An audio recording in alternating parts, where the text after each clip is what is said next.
Sponsored by RxCardClub.com. Get a free prescription drug card and save up to 85% on prescription drugs. RxCardClub.com. Can you get a flu shot or take antibiotics while on Stelara? Before starting Stelara, all your vaccinations should be up to date and you should be free of infection. Live vaccines, such as BCG, MMR, and chickenpox should not be administered during Stelara treatment. Inactivated vaccines, such as the flu vaccine, may be given to people taking Stelara, and a yearly flu vaccine is recommended for people taking biologics, such as Stelara. However, it is not known how much biologics suppress the immune response to vaccination. If you develop an infection while on Stelara, your doctor may consider temporarily discontinuing Stelara until the infection resolves or treatment can be instigated. If your doctor decides to continue with Stelara, then antibiotics may be administered at the same time if the infection is bacterial in origin. Stelara, ustekinumab, is a monoclonal antibody. It may also be called a biologic. Stelara works by binding to the P40 protein subunit that is used by two cytokines, IL-12 and IL-23. Cytokines are signaling substances that help control immunity, inflammation, and the manufacture of blood cells. How does Stelara increase the risk of infection? Because Stelara blocks the effects of these cytokines, reducing our immune response, it can increase the risk of infection or precipitate symptoms of an infection that has been asymptomatic. Stelara should not be initiated in any person with a current or suspected infection. This includes active tuberculosis. If a person has latent tuberculosis, treatment for tuberculosis should be initiated prior to Stelara in patients with a past history of latent or active tuberculosis in whom an adequate course of treatment cannot be confirmed.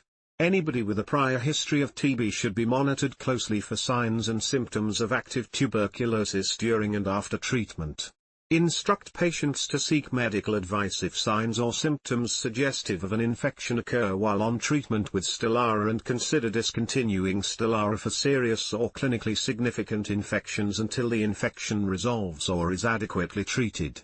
Serious infections, caused by bacteria, fungi, or viruses, have been reported in people taking Stelara, for example, appendicitis, cellulitis, colds, flus and other respiratory viral infections, diverticulitis, gastroenteritis, herpes zoster, listeria meningitis, osteomyelitis, pneumonia, sepsis, urinary tract infections. How are infections treated while on biologics? Call your doctor straight away if you develop an infection of any kind while taking Stelara, or if you have an open cut or sore.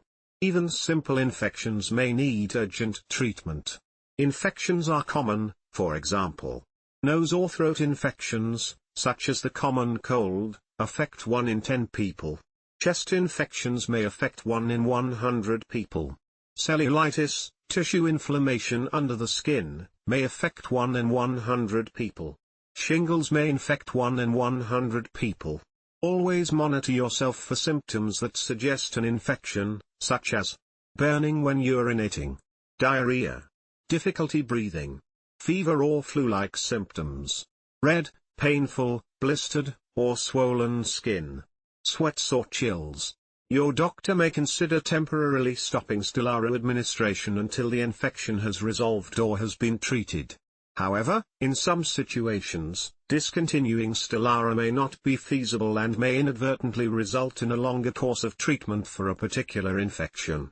This is because biologics, such as Stelara, typically have long half-lives, and there may be a delay from the time of discontinuation to the time of immune function recovery. Discontinuing immunosuppressive therapy, such as Stelara, might result in immune reconstitution inflammatory syndrome. This is a condition caused by the immune system overeating to the previously unrecognized antigens because it was suppressed. Many doctors just proceed with biologic therapy during an infection and treat the infection with the appropriate medication, for example antibiotics if it is bacterial, or antivirals if it is a viral infection.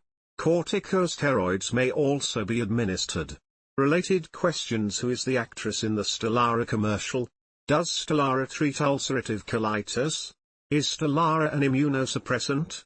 Can vaccinations be administered to people taking Stelara? Prior to starting treatment with Stelara, patients should receive all their appropriate immunizations for their age as recommended by national guidelines. It is important people administered Stelara do not receive live vaccines. This includes BCG vaccine for tuberculosis. This should not be given during treatment or within 1 year of initiating or discontinuing Stelara. Measles, mumps, rubella vaccine. Varicella, chickenpox, vaccine. Cantillon should also be exercised when administering live vaccines to close contacts of people taking Stelara, as viral shedding and subsequent transmission of the virus to Stelara patients may occur.